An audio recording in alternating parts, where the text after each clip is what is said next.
And we are back. The IRS is rolling out new tools and resources to make filing easier and more accessible. With the launch of its annual Get Ready for Taxes campaign, the agency is helping taxpayers navigate the tax law changes, avoid common pitfalls, and take advantage of the free filing options. Joining me now is the Stakeholder Liaison at the IRS, Yolanda Durant. And thank you so much for being with us. Good to have you back again. Thank you for inviting me. Listen, got to get this right. I mean, people listen. I think the reality is people definitely will say the biggest challenge sometimes with this is in access to information, really just knowing how to navigate, right? Absolutely. Are you hearing that a lot? I do. So how do you counter that? I mean, obviously you're here, of course, but definitely information. I think information is necessary, and a lot of people just don't trust themselves to do their own taxes. So they pay a lot of money to get taxes done. I'm never going to say don't hire a professional, but you still need to know the information. So we have a lot of information on our website, and we do have a free file system now, directly built into our website. It's our direct file. It's in its second year. It started with 12 states, and now we're at 25 states. New York, New Jersey, Pennsylvania, and Connecticut, our local areas, are all part of the pilot program. So then you can just file your taxes for free on our website. With Stakeholder Liaison, I'm out here. I'm trying to educate people. I'm at libraries. I do individuals. I do churches, schools, small business owners. So we're trying to push the information out. When we talk about direct file, obviously, as you said, these are now emerging to different states. How are you finding New Yorkers jumping in on this process? It was actually really big success last year. New York was part of the first round, and people like it. It's easy, it's free, it's going directly to the Internal Revenue Service, so there's no did it go through, did it not go through. You're getting faster responses, and you know exactly where it was filed and that we have it. Yeah. You know, when you have an IRS online account, a lot of people don't, right? No. And I know that's a push that you would like to see happen. Yes. More people get that IRS online account. What are the benefits for an individual having this kind of account? It's so simple. People always say, I never got the letter. I never got the notice. If you have an online account, you'll see those letters in real time. You know that letters went out. You can check your account. You can cut down on scam, because then you'll see certain transactions on your account that you know is incorrect. For example, if someone files a fraudulent tax return and you know you haven't filed for that year, then that's a clear indication that your identity has been breached. So we really push for the online accounts. A lot of our elder community just doesn't like technology, which I understand, but it's there to help them, to make it easier. Therefore, you can track things. I move a lot. I'm very busy. I'm notorious for not emptying my mailbox. So if I have my online account, I can see, oh, a letter was mailed. I know that I need to get on top of that to stop penalties, to stop interest, and get ahead of the game. Yeah, the online account certainly is the way that more and more New Yorkers and people across the country are really, taking advantage of it. And I think we've got so many people who are still like, I just don't want to do the technology thing, but it's here. It's not going anywhere. Come on, baby, just come along. It's gonna be all right. Let me rub your back. It's gonna be fine. Listen. I think one of the challenges when we talk about the IRS is that there's so many taxpayers out there who have this dread. Yeah. It's the dread really that I owe, right? And they work themselves into worse situations. I'm preaching to the choir here. I've done this once before, right? Where you feel like, okay, I owe, and then you just kind of slow the game up. Yeah. But there's so many options out there that can really help assist people in this process. So owing, would you help take the burden off of somebody who's owing right now? It's really not the end of the world. The end of the world is not filing, not staying in communication with us. Just file. We have payment plans. We have offers in compromise if you're really just under the burden and you don't know what to do. But we can give you all of the options free of charge. Just call us, make an appointment at your local office, and we'll help you through the steps and navigating what you need to do. The biggest thing is people always say they don't want us in their business. So when you call us, you have to be upfront. You have to let us know your circumstances, because we don't know. Right. And if you can't make a $100 payment, you need to explain to us why. We're gonna ask more questions. And then they feel like we're attacking them. We're being nosy. We're trying to help you so that you're not having this stress and burden. Right. But it's hard. I was like, I was talking with the candidate Blake just a few minutes ago, that there is this lack of faith in government, right?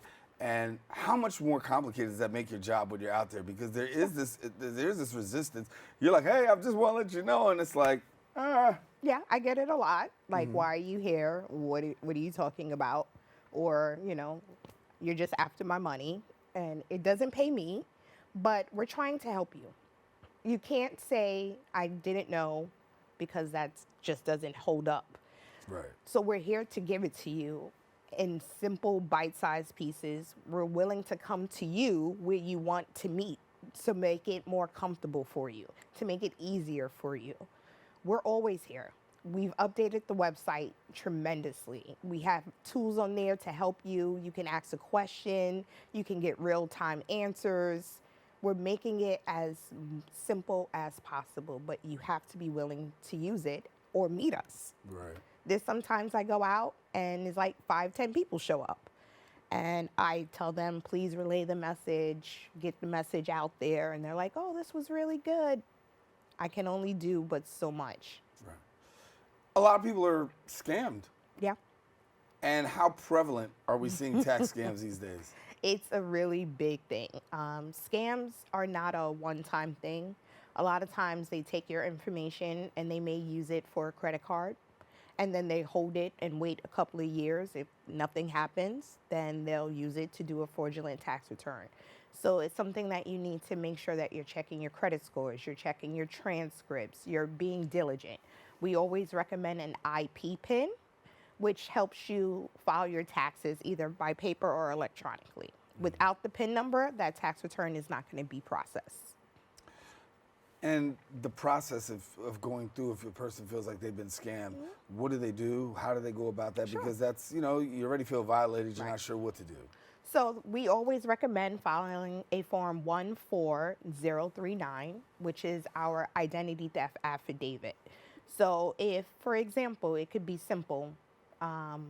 You have a bank.